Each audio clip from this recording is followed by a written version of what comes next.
انت في وسط احبابك. حلمنا كان صغير بيكبر وهيتحقق، احنا قادرين نغير يوم بيوم لازم نصدق. يوم حلمنا بيتحقق، حلمنا اللي كان صغير يوم بيوم كلنا بنصدق إننا نقدر نغير يوم بيوم. حلمنا بيتحقق، حلمنا اللي كان صغير يوم بيوم كلنا نصدق إننا نقدر نغير يوم بيوم. حلمنا بيتحقق، حلمنا اللي كان صغير يوم بيوم كلنا نصدق إننا نقدر نغير. ولو في يوم انا خفت منك انا هكون خسران. Dr. Asem, we are back again, and thanks for still joining us. And we were just stopping at the nutrition of the children in schools, and we were just talking about this, and that we want to improve this in the schools and in the public schools here in Egypt, and adding maybe, as we were saying, the component of the rice bran. Can you tell us more about that, please? Yeah, when we add the rice bran to the different kinds of food, as I mentioned to you earlier, like in bread or in dessert, cookies, whatever, so they will have more like protein and fibers and magnesium And what other effect does this have vitamins. on the children? So they this will increase the level of learning, so they will be more focused. Yep. Because there is something related to like omega fatty acids also. This will enhance their brain. More In concentration addition- and more focusing, Yes, maybe. in addition to that, like for those who are susceptible to diabetes, so they have proved that when you eat like more fibers, this will protect like children from being diabetic at Sure. early age. Yeah. And also for those who are diabetes, so this will improve their blood sugar. They're like so they can they can be sustained for longer time.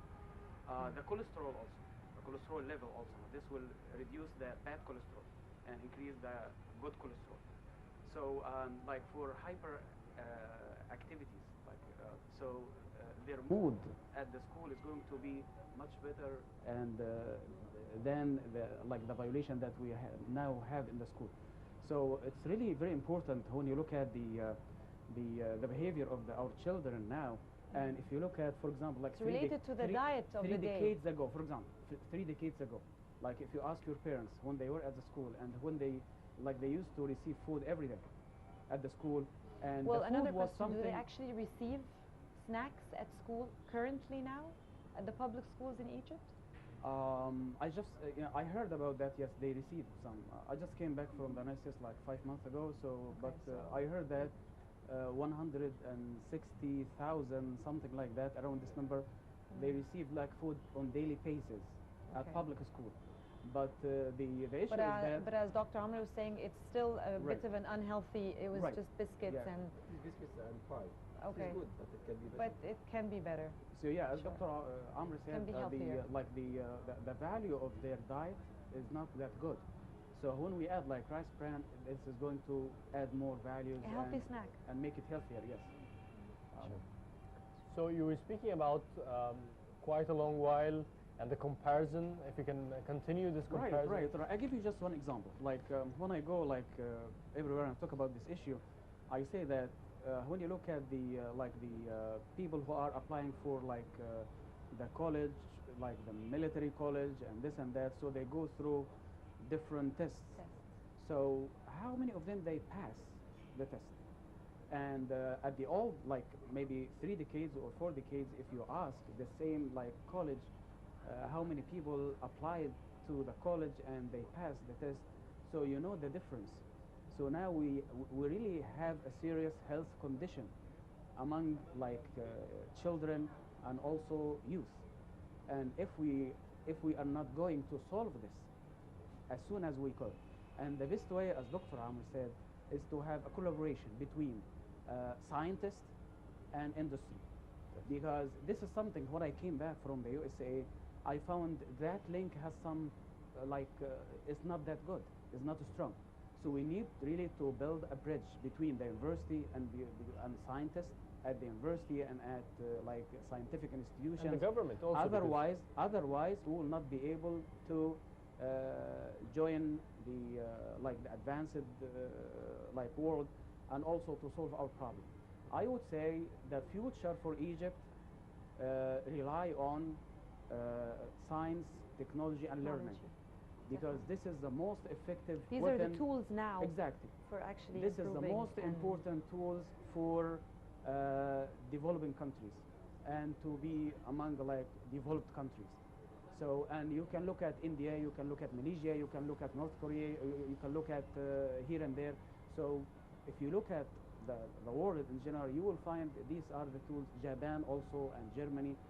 So without joining that, without applying this strategy in Egypt, to have a collaboration between industry, private sectors, and the university, so we are going to lose a lot. And by the way, at Ain Shams University, we have started to establish an association from private sectors to support science and technology at the university. And it's like now they are starting to offer scholarship for students to study master's degree and PhD, and also bring we transfer technology to their companies.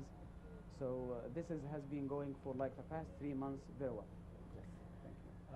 And moving to you, Dr. Amr, I'd like to know more from you about your vision about this, sort of collaboration and tie between maybe the government, industry, and science, and at the same time your vision of the way to embed and integrate the rice bran within the meals and students.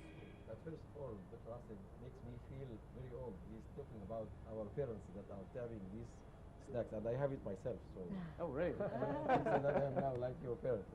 So this is a fact, and I'm going to come to your point. But before that, let us stress that Egypt has a severe and apparent shape of malnutrition, and you can see this for students at the primary school. Their body is very small and they are not tall. And what is serious in malnutrition is that it is not or non-reversible. If the kid or the child has a malnutrition symptom, he will have most of his life malnutrition, and some skills cannot be improved later on. So if we don't take care of these young roses, they will grow wrongly and they will continue this way. So it is very important to take care about malnutrition. It is the wealth of Egypt in the coming years.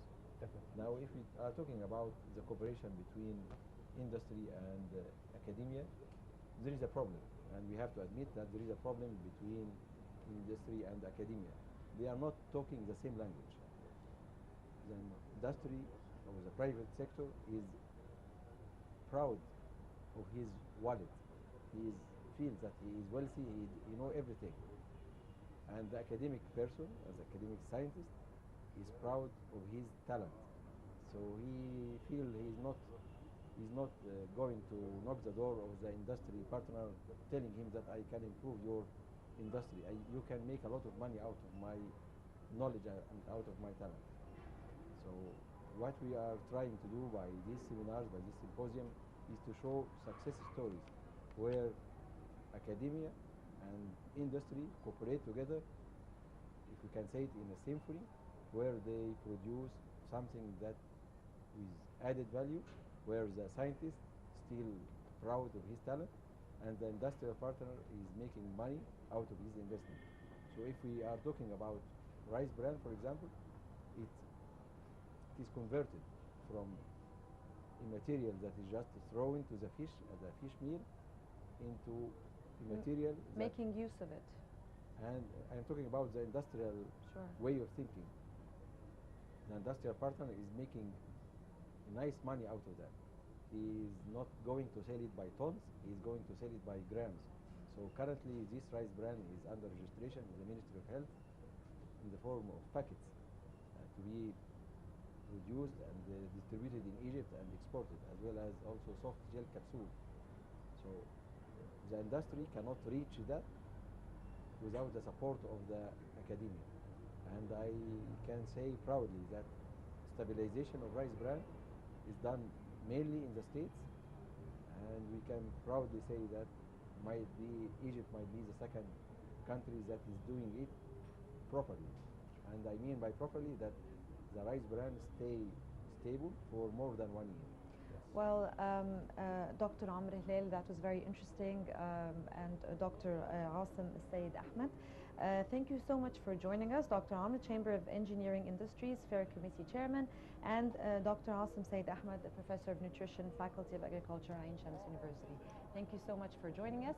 And now we are moving on to a report about, we have Korea commemorates the 70th anniversary of the Cairo Declaration at the Mina House Hotel, and it was attended by His Excellency the Korean Ambassador Kim Young and a number of leading experts and diplomatic icons.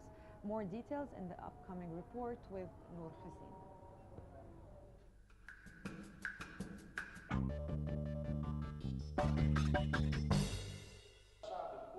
On the 70th